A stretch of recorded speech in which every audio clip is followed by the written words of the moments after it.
Stuff and Things. I'm Chase. And I'm Jess. And this is our podcast where we talk about all the different stuff and things that are on our mind. So tonight we figured we'd do a little bit different. We'd kind of introduce ourselves to you guys a little bit more so you guys can get to learn a little bit about who we are. Also, we've decided that we are going to start video recording this. So we have a little bit of an extreme setup, it seems. So true. It seems like I usually go kind of hard when it goes to video. So we've got softbox lights set up. Back up. You cameras. Don't just go hard on video. You go hard on everything. Yeah, pretty much anything I anything put my he mind likes to is he goes 127%. Absolutely. So 2 cameras, 2 angles, 1 light. Little moody vibe. It'll be kind of nice and fun for us tonight. Yeah. So we're recording this podcast tonight because we want to kind of introduce ourselves, introduce you guys to who we are, where we came from, and why we feel we're qualified to have a podcast. I don't feel qualified, I'll be honest. No, we can talk. Yeah. That's about what I got going on with that. Sure. So if you want to start off, Jess, just about kind of a little bit about you. Yeah, so I grew up in the same cute little town that we live in now. Just normal life. 2 parents. I was an only child until I was 13, and then my sister was born. And she's adopted. And we got 2 other adopted sisters that have been born since then. So just a pretty normal middle-class childhood. And to clarify, we do live in Ohio. So yes. Oh, sorry. Nice little Midwestern town that we are living in currently.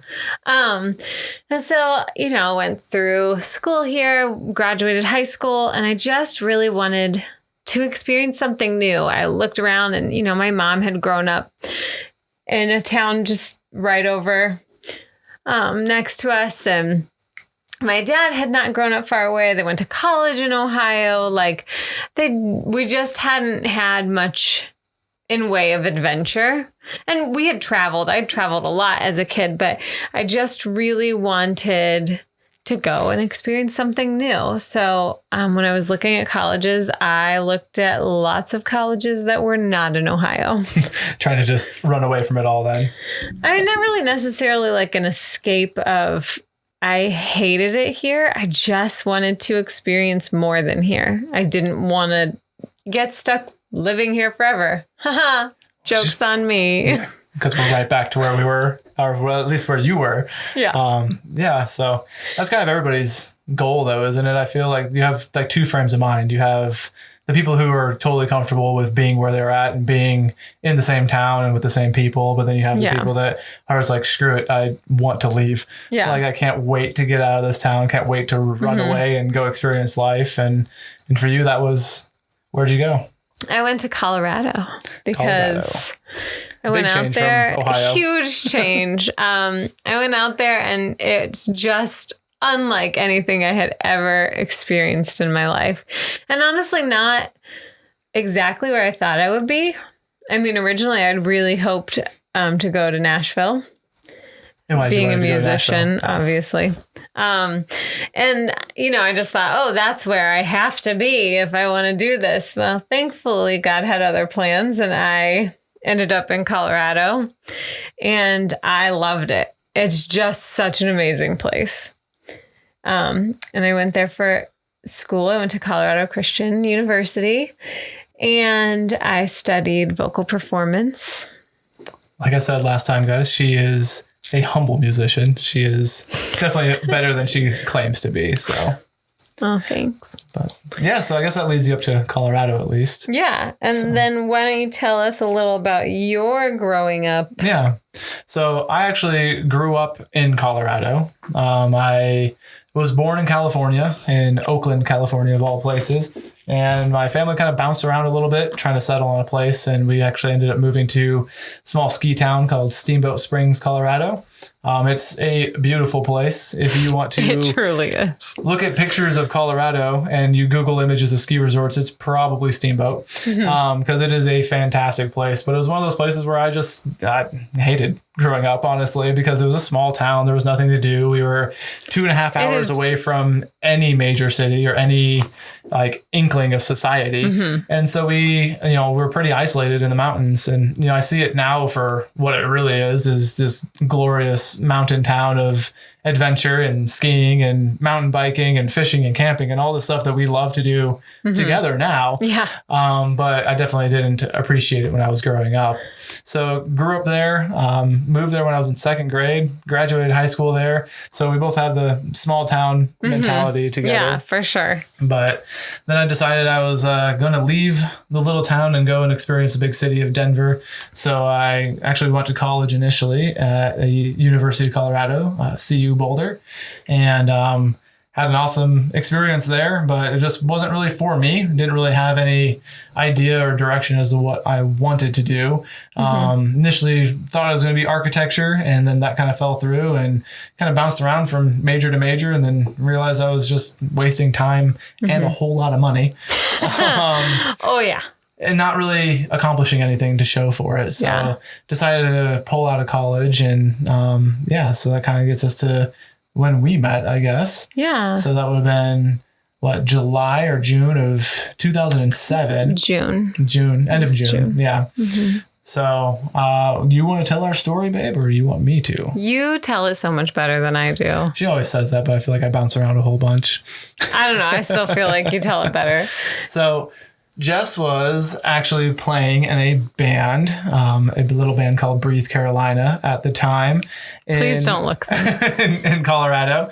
She was a backup vocalist and keyboard player for the band. And me and my friends were down in Denver during my summer between my freshman and sophomore year in college at CU, right before I dropped out of college.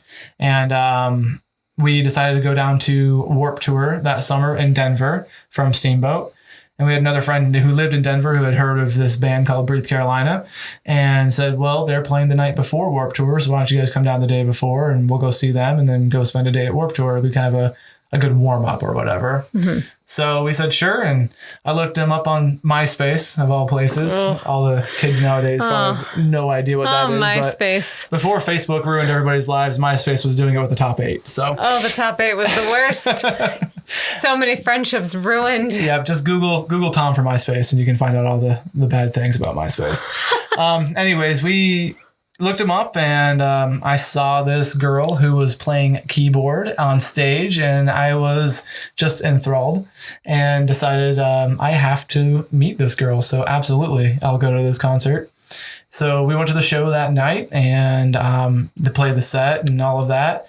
And I saw Jess up on stage and was like, there's no way I'm going to meet this girl. She's way too cool for me. And after the show, I guess my friend who invited us to the show knew the other band members in Breathe Carolina and was like, hey, let's go talk to them and hang out. So we went and met with them, and I saw Jess and walked up to her and had a total, I guess, lack of confidence when talking to her, and was just like, you're pretty. And back up a little. You are not a person who ever lacks confidence. No, not typically, no. Ever. So, yeah. So it was a definite change to who I was at that point in time. So he walks up, he says, you're pretty, and then he proceeds to run away. Just run away. No other words. Just runs away. Not a shining moment of my life. And I was like, okay, cool, thanks. And I honestly, at that moment, I was just like, whatever. Thought really nothing of it, because that was just something I had, not necessarily the you're pretty part, but just something I'd gotten used to, of like people coming up, maybe saying a couple of things and then leaving. Like I just gotten really used to that. Yeah. So I mustered up the strength and picked myself up off the floor from being really goofy, and decided to go and talk to her again and see if I couldn't have better luck the second time. So went back up to her, struck up a normal conversation, introduced myself, talked to her for a little bit, and she actually told me that she was working one of the merch tents at Warped Tour the next day, lo and behold. So she told me to come and hang out with her, find her there, and we could chat for a little bit there. So next day, woke up bright and early and was like, I'm going to go and find her, because I was kind of a little bit of a stalker at that point, I think. So well, and the funny thing is, I honestly, one, didn't think he'd ever come find me, and two, I totally thought he was 16 at the time, and I was like, yeah, that's cute. You're sweet. I was not 16. No, but I totally thought he was just a tiny little baby out of high school, or in high school, not out of high school at 16. That would be weird, but in high school. And I was like, oh, you're cute. Like, what a sweet, adorable little boy. So next day, found her at the merch tent and pretty much just hung out with her, talked to her on and off in between going to various hardcore shows and, being in all the mosh pits. So coming back all sweaty and beat up to come chat with a really pretty girl. Probably not also my finest moment, but, either way, it seemed to work out pretty well, I think. Yeah. She gave me her phone number and we proceeded to talk that whole summer. Mm-hmm. So, and then really just kick it off. So now here we sit, 12 years of marriage later and 3 kids and yeah, just kind of killing it at life, I think. Most of the time. Most of the time. But yeah, so after we met, we actually got engaged pretty quick. Mm-hmm. We only dated for, what was it? Well, we started dating in September of 2007, and we were engaged by January of 2008. Yeah, so a whopping 4 months for those who can count. It was super fast, but like they say, when you know the one, they're the one. Well, and the part he didn't share in the story was that he always says that, when he saw me, there's like light bulb of like, I'm going to marry this girl. Maybe I'm wrong. No, totally. But I tried to keep the sappiness to a low level. No, sap it up. But so yeah, we got engaged in January of 2008. And then we got married pretty quickly after that. We got married in April of 2008. And we just were a super young married couple.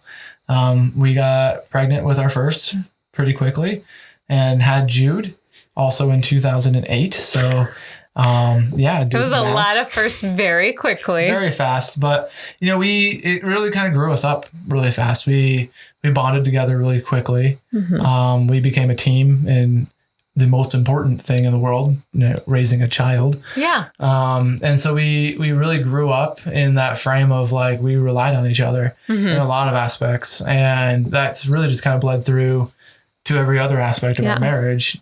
Even now, we're a really big team and we focus on, working together in pretty much anything. Mm-hmm. And really getting married at 19 and 21, like we were babies. Totally. Like I look at kids who are 19 and 21 now and I'm like, you should not.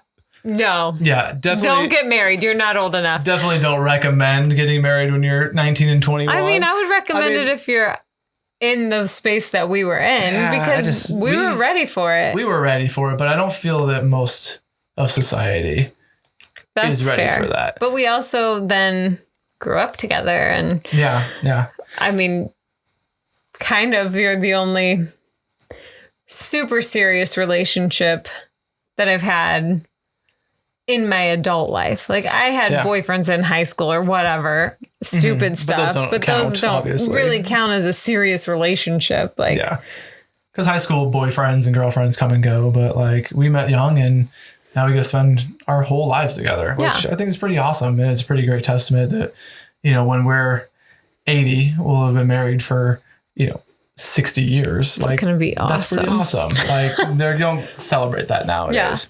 Yeah. So we had our first Jude. And we learned how to be parents really quick and that was hard. It was hard. But then, life kind of threw a little bit of kink for us then as well. We decided we were going to move all the way across the state because we weren't able to really secure substantial work, I guess, in Denver.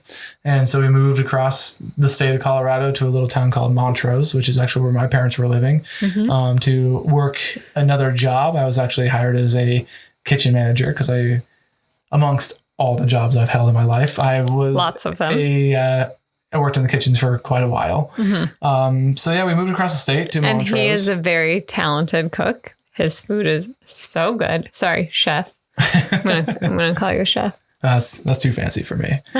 But anyways, so we moved to Montrose, and that's where we really kind of found a community. We kind of felt a little lost in Denver because it's a big city. Yeah. And being young parents, there aren't a lot of young parents to connect with. No, and most of our friends, I mean, they weren't in that place. They were finishing up college or, just still starting to date. Hanging out with friends all the time. And, that was not what we could or were doing any longer. Yeah. And so we buckled down and became adults really fast. And so, but when we moved to Montrose, we started going to a church there and immediately found a awesome community of people that were young parents just like us who had young kids and were just doing life together. And Absolutely. It was incredible to have that community and feel like we were, involved in something and like we had people that held us accountable, but also helped us to grow and helped us to learn how to be parents and helped us to learn how to be married together and how to work through struggles as a community. And it was awesome to really experience all of that and sharing that with other people. But we made a decision with my parents that we would open our own restaurant. Yes. Which, again, not something that I would recommend for the faint of heart. No. It is so much work. We opened a restaurant and it was a ton of work. I basically lived there, just waited tables in between watching our baby. Yeah. And my mom waited tables in between working another job. And my dad and I ran the rest of the operation. No, we didn't. No. Okay. So we... Sorry, I've had too many children too close together and sometimes I forget where everything goes. So... worked in that. It was a barbecue restaurant, which is my favorite food by leaps and bounds. But we had that restaurant for a little bit and it ended up not working out as most restaurants do. They do not work out. Yeah. I mean, that was just one of those things that so much of it was outside of anyone's control, really. Absolutely. It was just seemed like one storm after another. And a lot of it wasn't necessarily how we were running the business, but lots of other outside factors that kind of ran into it. We had customers, we had profit, we had things that were working for us, but we were just dealt one bad hand after another. And it ended up just not working. And it ended up being better and more beneficial for us to close the restaurant. Yeah. Which honestly, in hindsight, was a good thing. Absolutely. God had different plans for us than staying there, doing that, like staying in that life of you working all the time in a kitchen, Yeah. And so, it gave us kind of a reality check of what we wanted to do. And so I decided at that point in time that I wanted to chase after something entirely different. Completely different. So I signed up for the police academy. Now, back up. You had gone on a ride along with a friend of ours in Montrose who was a police officer. For those who don't know, a ride along is like tagging along with a police officer on their shift and seeing all the cool stuff. It is not as exciting as an episode of Cops, but it is also really exciting. I don't know. Time. You came home grinning like a small schoolboy. Yes. Like that was the greatest adventure I have ever lived in my life. So signed up for the police academy, attended that. In the midst of the police academy, we had our second child. This is where you can introduce him. Yes. So we had our son, Atticus. He was born in May of that. What year was that? 2010. Yep. And the adventure with two began. And honestly, I know a lot of people will say that going from 1 to 2 was their hardest jump. It wasn't really that hard for me. Yeah. It seemed relatively easy, but they were also only a year and a half apart. Yeah. 19 months. I think they're 20. Yeah. Something Still like really that. Close Still together. really close together. Almost twins. So, but we, so went to the police academy and graduated with top marks. I think I was second in my class by like a fraction of a percentage point.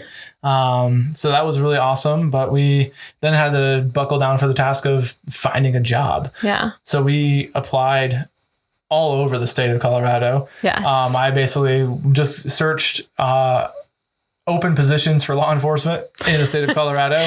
Yes, that is basically. And sent them an application.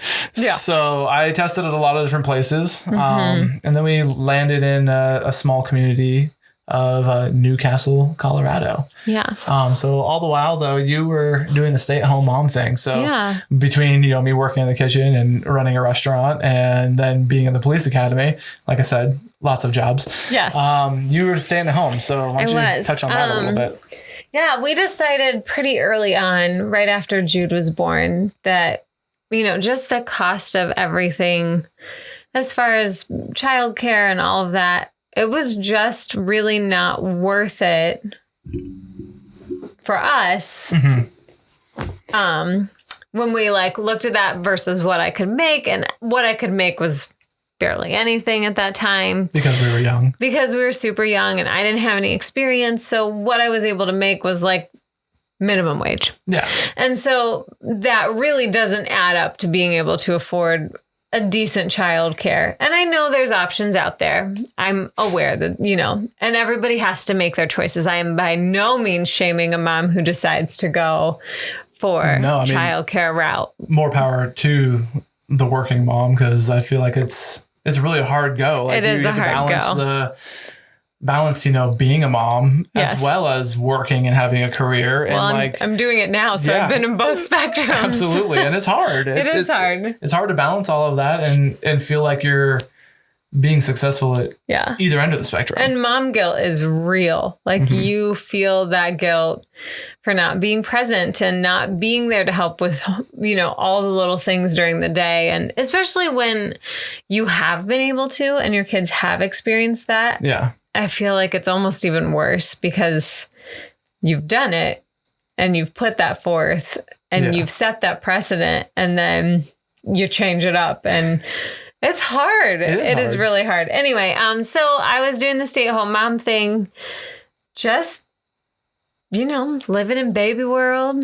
Yeah. Baby play dates. But that's where that community really came in, too. You had an awesome community of women that surrounded you who were young, not single moms, but young moms who, they all were married. Yes, they were. But young moms who really just kind of stepped up alongside you and were able to help, you guys were able to help build each other up, really, and able to really grow as moms and figure that whole thing out, which when you have one and then you throw two in, kind of turns your world upside down a little bit, because you have to start juggling things. And it does. It's a little bit different. But I think because I never really moved out of the baby stage, it never really got that challenging until later.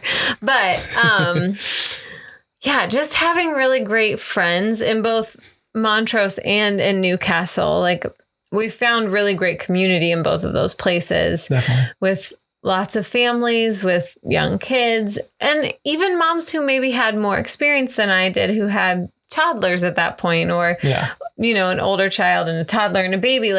I just found some great women who helped me and guided me and really taught me how to be a great mom. Yeah. And I can really appreciate that. Yeah. Shout out to all the Montrose moms that were super awesome to my wife in that hard time. They're still great friends of ours, and we don't connect as much as we should, but they were definitely a huge part of our married existence.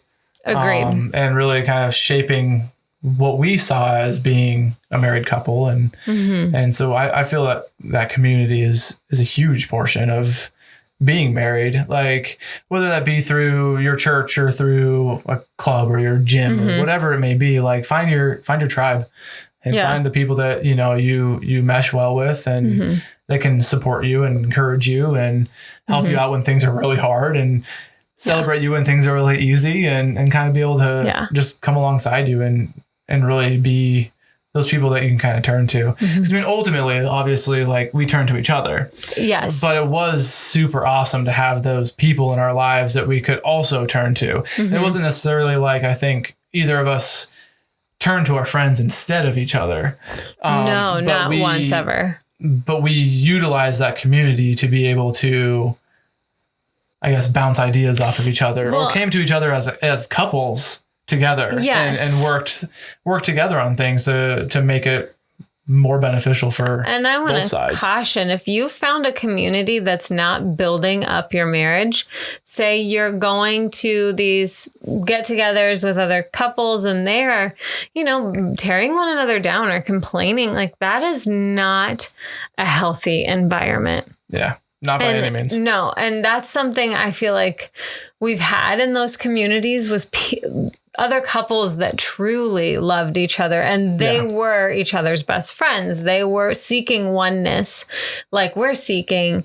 And then having them help us on that stepping stone of like, what does this look like? Yeah. What does being an awesome married couple who love each other well, who seek God and seek each other, like, what does that look like? Absolutely. And that's one of the most beneficial things I would say about a community like that is then it's that growth and challenging one another to be better and all of that. Absolutely. Well, with that, I think we will take a short break. Okay. I'll reset my cameras. Okay. And we will be right back with our next little stage in our life.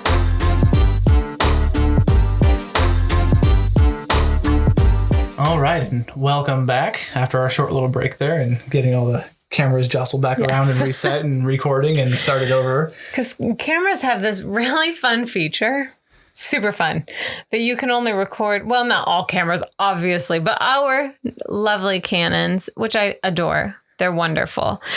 And they do great with both video and photo. But these ones you have to reset after 29 minutes. Yeah. So fun fact, I actually found this out the other day.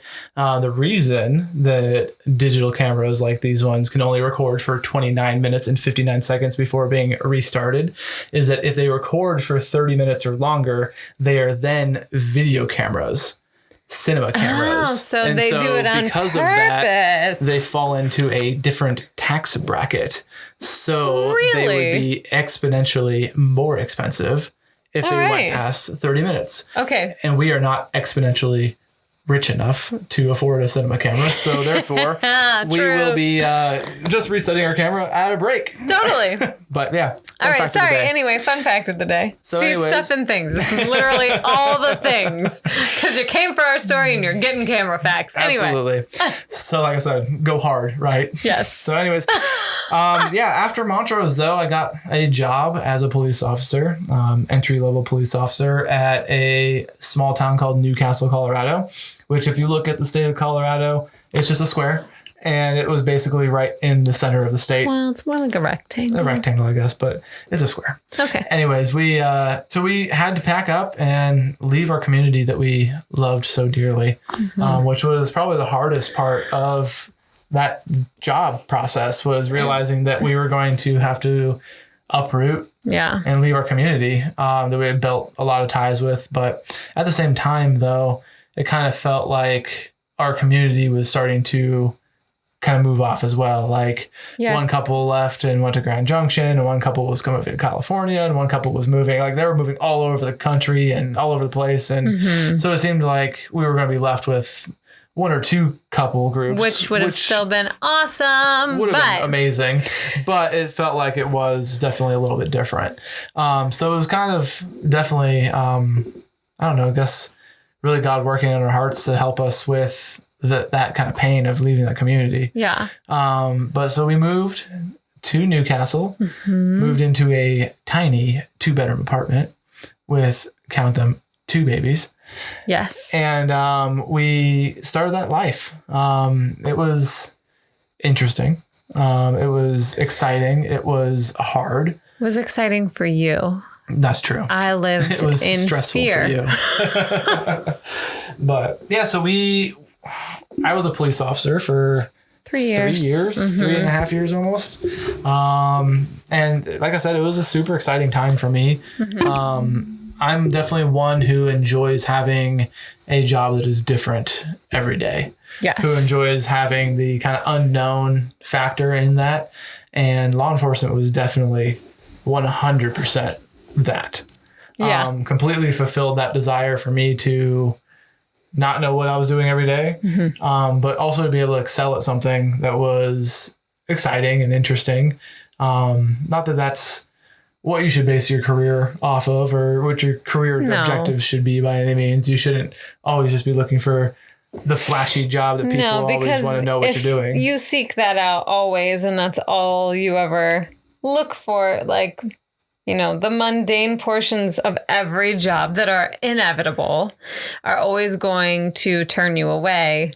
And then you're just never going to have a job. And let's be honest, we don't live in that kind of society where that's a real thing. Well, yeah, I was actually listening to a podcast today about kind of workspace and what that looks like. And they're saying that, you know, no one fully loves their job. Like, no, there's always going to be something. Like, you know, the whole mantra of, you know, love what you do for work and you'll never work a day in your life is kind of crap.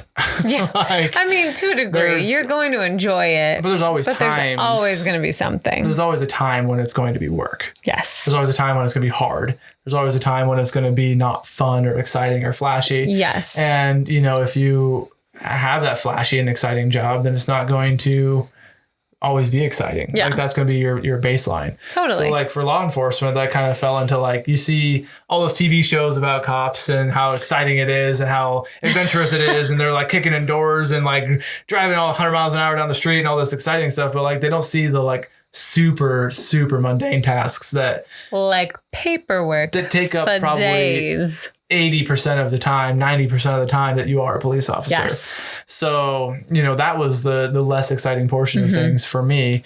But it was just a super fulfilling job for sure.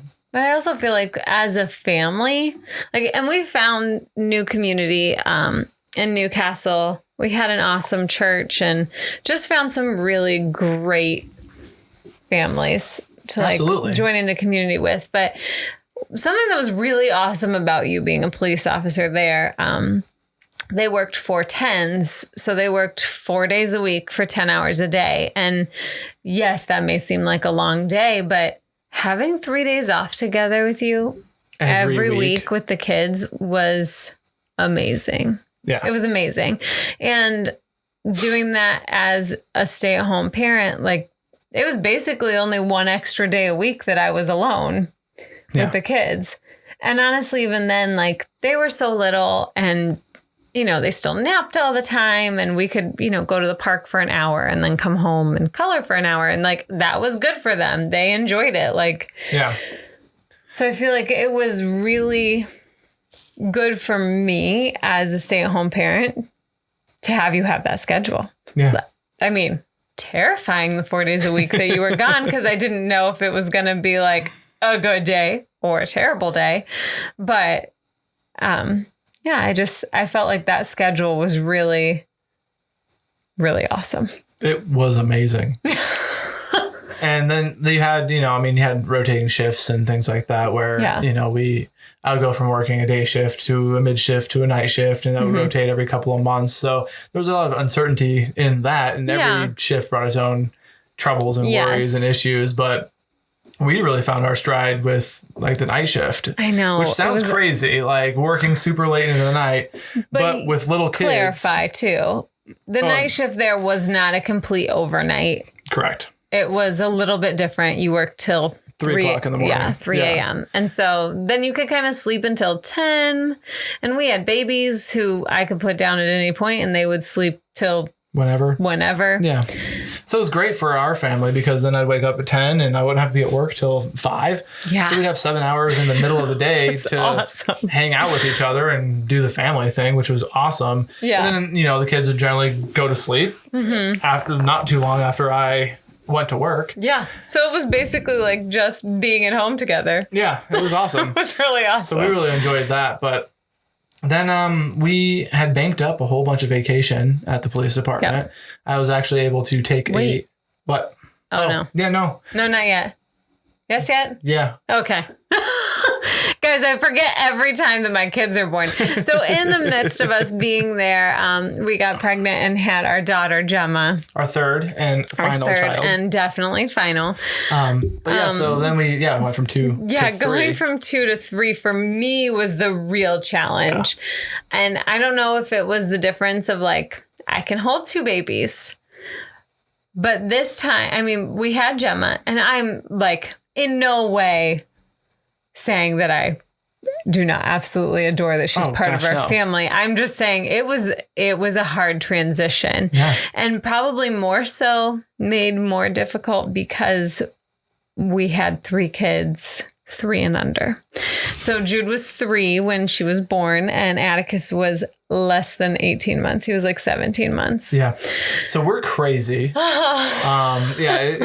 was a challenge, to say the least, to go into that realm with 3 kids, because I always joke that, you go from playing man-on-man defense to a zone defense. And that's exactly what it is. I mean, you are tied up all the time with one of the 3 of them, and then you have 2 others you have to wrangle. And for you, I mean, being a stay-at-home mom, I keep saying single. Keep saying single. She was not single. I was definitely married to you. But it was hard for you to balance that and to really find your stride with being a mom of 3. Yeah. And being a mom of 3 when I was at work and trying to entertain 3 kids and have a baby, like it was a challenge for sure. It was definitely probably, I mean, it wasn't the hardest thing I've gone through for sure, but it was definitely one of the hardest things to learn how to do well. For sure. Because I had to learn how to do well. Yeah. And I mean, it was easier for me because I was working. Yeah. And so, for 40 hours a week, I wasn't there, and I was at work, and I had to focus on work because it was a dangerous job. And if I wasn't focusing, then, there could be potential dire consequences. But with that came, you having to learn a lot of the mom stuff on your own. Yeah. And then with that less of a community, it was harder. But we had found them by then. We did have some friends, but it wasn't necessarily as deep-rooted of a community as what we had in Montrose. Yeah, that's very true. We love our friends from Newcastle, and we definitely have a great time with all of them, and they were definitely a very important part of our lives. But it was definitely just different. Mm-hmm. We were going to a church that was in the next town over. It wasn't in the same town we were in. So a lot of our friends kind of were spread out around the county more so. Well, that's kind of how that whole area is in general. They're just a little bit more spread out. Yeah. So it was harder to connect. Yeah. Whereas in Montrose, it was a little bit more of a smaller community, I guess, like a tight-knit community. Yeah. And so it was harder. It was easier to just kind of find each other. Yeah. And like, hey, let's meet at this park, and you can meet up and it wasn't a problem. But, when we would call our friends in Newcastle or Silt or Glenwood or, Basalt or whatever, like it was hard because we lived across, it was an hour drive from one end of the county to another. So it was hard. Yeah. But yeah, so we just kind of were trudging along and trying to figure things out in Newcastle and trying to decide if that was going to be the place that we were going to stay. And we really felt at the time like it was, but we searched for 3 years for a house that we could afford on a single salary. And it was impossible. It was such a challenge. Yeah. So between 2010 and 2013, we looked for a house and looked and looked and looked. And I mean, we were qualified for a decent amount, I feel. We could have bought a house almost anywhere else in the country, but Colorado. And, some of the houses we looked at, like, were just so bad. Like we looked at one that were like, the real estate agent was, oh, this is it's 3 bedrooms, it's 2 bathrooms, it's got a full basement, it sits on 40 acres of land. We're like, it's in our price range. We go there, it had been on fire. It hadn't been on fire. People had squatted in it, and there were like graffiti everywhere. Yep, all the copper was ripped out of the walls. Yep. It wasn't on fire, but the fireplace furnace thing had been taken off, or blocked. The flue was blocked or something. And so there was soot all over the inside of the house. That's right. And I mean, it was just filthy. And the best part about it was it didn't have running water. But no, it had running water inside the house, but it had no water supply. That's right. So you had to basically hire a truck to bring out hundreds of gallons of water. Yes. And put them in the plastic tank called a cistern. Never had I ever heard of this before. Pump this the house. Water into your house so you had running water. But then it could run out. I would totally, like, you know us. I forget things all the time. We would totally have been the people who, like, ran out of water because I would have forgotten to ask the cistern truck to come. Like, run out of water in Colorado. Yes, that would be us for sure. Yes. So we could not find a place. We found one house that was in town. Yes. But, like, the ceilings were so tiny you couldn't walk upstairs. It was like a Hobbit house. It was horrible. Well, it was like a 100-year-old home. And to preface, I am 6'3", so. Yes. So I was fine with the whole thing because to preface, I'm 5'3", so I can go pretty much any house that has tiny ceilings. And I'm like, wow, this house is great. And he's like, no, it's not. I can't stand up straight. I'm like, you'll be fine. Yeah. It's fine. So we decided that, we couldn't find a house. And so I had banked up a whole bunch of vacation, like I said, and we decided to come out here to Ohio to visit your parents who were back on a furlough from being missionaries overseas. And so we've decided to come out here and just kind of visit with your family. And while we were out here, we just kind of made the decision that this is where we wanted to be. Yeah. So I found a job on vacation and applied and interviewed, and there's a bug flying around. You can't see her face, but she is avoiding a fly. So be sure to watch the video on our YouTube channel. Please don't. But we decided that this was going to be the place for us. Yeah. So went back to Colorado after I found a job in Ohio, and told my chief of police that I was quitting and moving across the country. Well, and I think really what cemented it for us, we had been in Newcastle. We had not been on a date in the 3 years that we lived there. Yeah. Because we just didn't. I have a hard time trusting people with my children. Which isn't a bad thing. There's that. But we would have left them like with his parents or whatever. But they didn't live there. They lived 5 hours away. And so, we just didn't have that support. And we came here, and I still have aunts and uncles that live here, cousins that live here. I still had friends from high school that were back here. And, I think the seal the deal cake topper was we looked at some houses and we're like, are you kidding me? We could afford such an awesome house here. And Absolutely. It actually has water.